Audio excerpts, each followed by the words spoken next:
Good? That's what happened to me. That's what happened to you? Oh yeah, I had a direct experience with it. In the milieu of journalism or just? Nope, in my bed at night, and I got attacked while I was asleep with my wife and 4 dogs in the bed and mauled. Physically mauled. In a spiritual attack by a demon? Yeah, by a demon. Or by something unseen that left Is that right? claw marks on my sides, on my... So it left physical marks? Oh, they're still there. Yeah. A year and a half ago.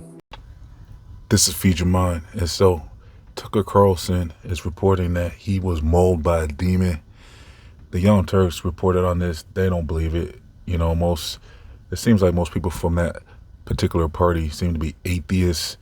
So they're trying to say that, well, Tucker said that he fell asleep and he has dogs in his bed, and they're suggesting that maybe his dogs did that to him, where Tucker is saying he has physical scratches on him from this demonic attack. He's saying he has scratches on both sides of his body and somewhere else as well. So they're saying, well, maybe you were dreaming and in a deep sleep and your dogs did that to you. So my opinion, well, I wouldn't rule out that this is an actual story. I mean, we saw all the based on true story movies that they put out, and we saw a lot of documented cases, and I just reported on that movie, The Deliverance, with Monique, and we have the whole series of movies like The Conjuring and all those movies in that series. All those are based on true stories. So there's tons of other movies that are based on true stories. And so just because they're movies doesn't mean that they're not real. I mean, the other movies I can recall is The Possession of Emily Rose, I think it's called, or something like that. And that movie was basically a court case.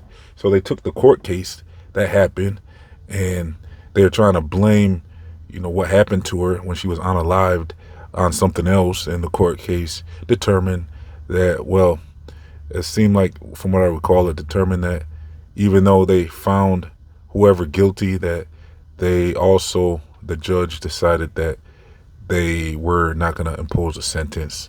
So it was like a win-lose situation. They didn't want to admit that the supernatural happened, but at the same time, they believed the defendant. So things like this can happen. What happened to Tucker Carlson, I'm surprised he's revealing all this information. It's almost as if he could have got unalived off of this situation, the way it sounded. I mean, what did he open himself up to have a situation like that happen?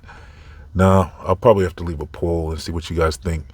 But before I do that, maybe you could just leave a comment in the comment section. Do you believe Tucker Carlson's story that he was mauled by a demon or not? I mean, this is a pretty interesting story that he's reporting on. I mean, in what a lot of people are calling the possible last days that we're living in, maybe stuff like this is going to be happening more.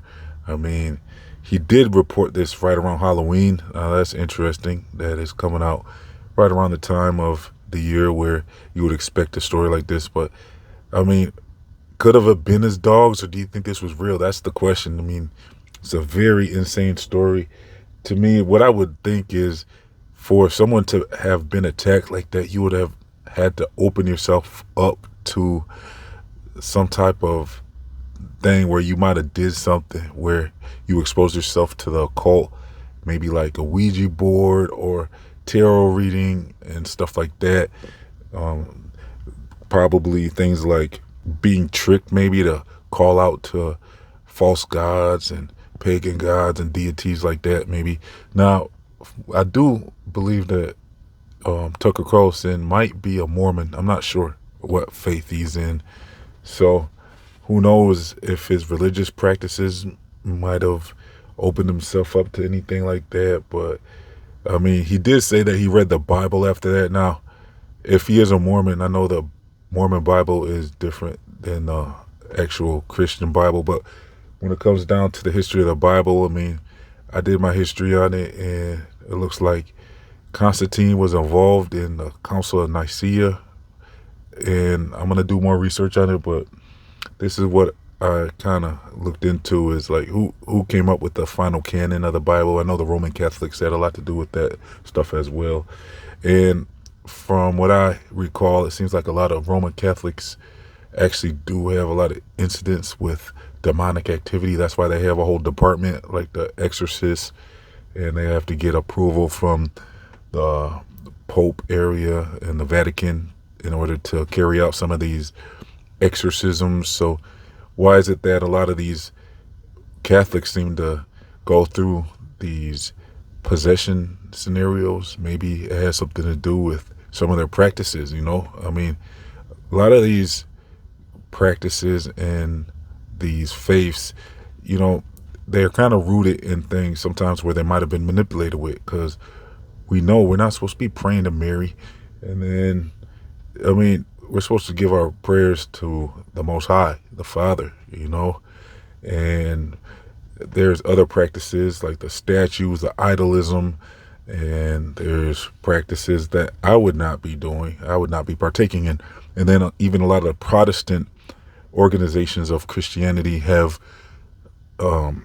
accepted a lot of the practices from the Roman Catholics to this day. And so to this day, a lot of people that are even in the Protestant organizations of Christianity don't even know that some of their beliefs are still involved with the pagan Roman Catholic practices like Easter and Christmas. And, you know, you put the Messiah's involvement with Christmas, but really Christmas is rooted in a pagan holiday as well as Easter. And so there's a lot of things to look into when you're joining an organized religion. You know, if you're in an organized religion, you're going to have to kind of do your homework and do your research and, you know, have a sit down and think about it and think about what you're getting involved in and have a relationship with the Most High, you know, within, because I believe God dwells within. And so you're going to want to have, you know, this conscious, because that's what they call it. You're conscious, where you have this alert system where you should have some type of inner thoughts and inner discernment on certain things. And you have to learn how to trust those inner thoughts and feelings, because I believe that's part of our connection to the Most High. I believe that a lot of what is right and wrong is actually written into our hearts and souls and our conscious. So we do got to pay attention to our inner spirituality and, you know, just make sure that you're getting involved in the right practices when you're attempting to worship the Most High. So when it comes down to it, let me know in the comment section if you know what religion Tucker Carlson is. I'd like to know more about that. Also, do you believe his story that he was mauled by a demon? I'd like to know your thoughts on that as well. So thanks for tuning in. Please like this video. Let's get at least 100 likes. Also, I'll leave some links for you if you want to join my free email newsletters or my social media and my other channels and things like that. Also, if you'd like to support this channel, please donate as little as $1 to help keep this channel online by becoming a YouTube member or a monthly patron. So thanks for tuning in. Please like, comment, share, and subscribe. This has been Feature Mind signing off.